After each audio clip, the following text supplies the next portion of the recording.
Chapter 12. The Evidence of the German Lady's Maid. Imbolc was looking at his friend curiously. "I do not quite understand you, Mavo. You were trying to do what?" "I was searching for a flaw, my friend." "A flaw?" "Yes, in the armor of a young lady's self-possession. I wished to shake her sang-froid. Did I succeed? I do not know, but I know this. She did not expect me to tackle the matter as I did." "You suspect her," said Imbolc slowly. "But why? She seems a very charming young lady. The last person in the world to be mixed up in a crime of this kind." "I agree," said Constantine. "She is cold. She has not emotions. She would not stab a man. She would sue him in the law courts." Poirot sighed. "You must, both of you, get rid of your obsessions that this is an unpremeditated and sudden crime. As for the reasons why I suspect Miss Debenham, there are two. One is because of something that I overheard, and that you do not as yet know." He retailed him to the curious interchange of phrases he had overheard on the journey from Aleppo. "That is curious, certainly," said Imbolc when he had finished. "It needs explaining. If it means that what you expect it means, then they are both of them in it together, she and the stiff Englishman." Poirot nodded. "And that is just what is not borne out by the facts," he said. "See you, if they were both in this together, what should we expect to find? That each of them will provide an alibi for the other. Is not that so? But no, that does not happen. Miss Debenham's alibi is provided by a Swedish woman whom she has never seen before, and Colonel Arbuthnot's alibi is vouched for by McQueen, the dead man's secretary. No, that solution of the puzzle is too easy." "You said there was another reason for your suspicions of her," Imbolc reminded him. Poirot smiled. "Ah, but that is only psychological. I ask myself, is it possible for Miss Debenham to have planned this crime? Behind this business, I am convinced, there's a cool, intelligent, resourceful brain. Miss Debenham answers to that description." Imbolc shook his head. "I think you are wrong, my friend. I do not see that young English girl as a criminal." "Ah, well," said Poirot, picking up the last passport. "To the final name on our list. Helga Schmidt, lady's maid." Summoned by the attendant, Helga Schmidt came into the restaurant car and stood waiting respectfully.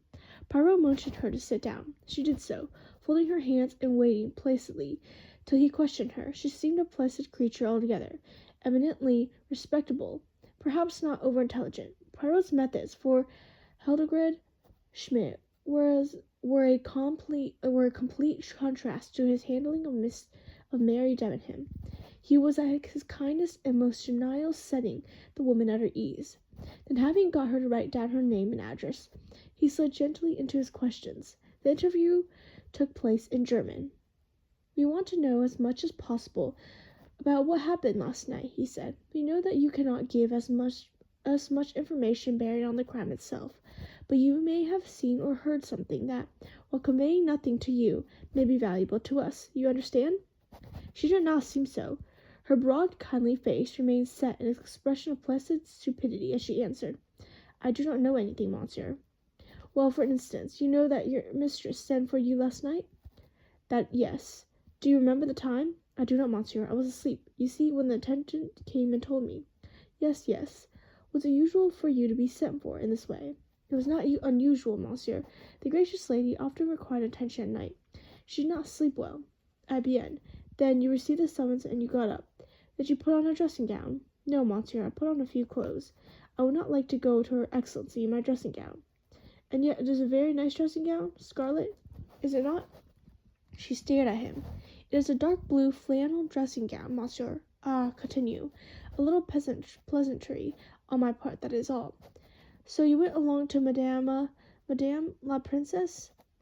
And what did you do when you got there?" "I gave her a massage, monsieur, and then I read aloud. I do not read aloud very well, but her excellency says that is all the better, so it sends her better to sleep. When she became sleepy, monsieur, she told me to go, so I closed the book and I returned to my own compartment." "Do you know what time that was?" "No, monsieur." "Well, how long have you been with Madame la Princesse?" "About half an hour, monsieur." "Good. Continue."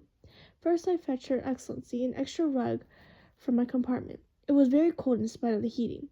I arranged the rug over her, and she wished me good night. I poured her out some mineral water, then I turned out the light and left her. And then, there was nothing more, monsieur. I returned to my carriage and went to sleep." "And you met no one in the corridor?" No, monsieur, you did not for an instant see a lady in a scarlet kimono with dragons on it. Her mild eyes bulged at him. No, indeed, monsieur, there was nobody except the attendant. Everyone was asleep. But you did see the conductor? Yes, monsieur.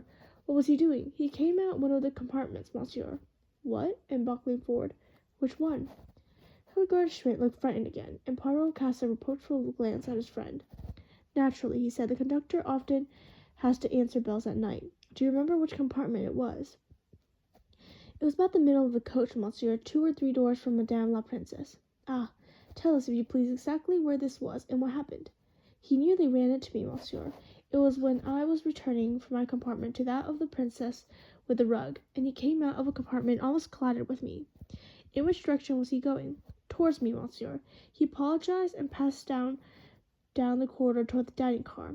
A bell began ringing, but I do not think he answered it. She paused and then said, I do not understand. How is it? Poirot spoke reassuringly. It is just a question of time, he said. All a matter of routine. This poor conductor, he seems to have had a busy night, first waking you and then answering bells. It was not the same conductor who woke me, monsieur. It was another one. Ah, another one. Have you seen him before?